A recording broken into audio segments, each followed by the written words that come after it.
سلام علیکم. امروز از جلوی نیکورامان خواستم یک نوار گیرم و یک نازکی در ایلک کردن به شما نشان تیم. خب شما باید به وقت ایلک کردن اهمیت این که اون تخمهایش ناکشاده تستر ایلک کرده گیرین بیاگمشتونه. اگر این تخم کشاید هر یک تخمش کرمک میبراید که این کرمک ها را شما منه کرمک ها را شما نمیتونید زنده گذارید به خاطر که این وقت ایلک کردن مرده میرود. از یک بار دیگر به شما نشان میتونیم ایلک چه خیلی است. سیته کردگیم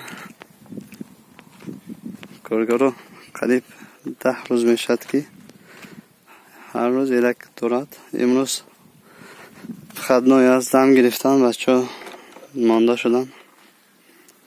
همین یکی از زمین ها بیرون شود سراز کسی تی دیگه نمیمانید ایلک کردن میگه تیزه پس کرده میستد. بازی به شما بیاگم سوی که ما تیار کرده استودیم به شما نشون میدیم که صفتشون خیلی است.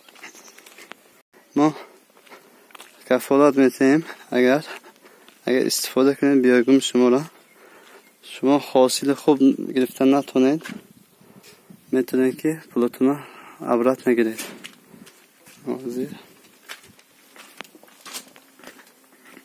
اینجا جمع کردیم اینجا جمع کردیم.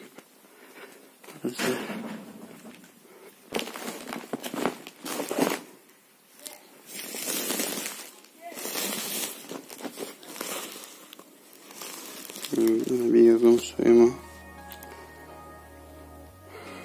سیاگش بینید چقدر صفتی عالیان. اگر شما بیاگم سوی ما را استفاده کرده باشین و حاصل گرفتن نتونید ما 100% پول شما رو برمیگردونیم. خب این بیاگم شما از پولی گوسفند تیار شده است که به کسی تکنولوژی این لازم باشد ما نشان میدیم که چه خیلی هم میگنم سیاه با صفت بیاگم گرفتن رو.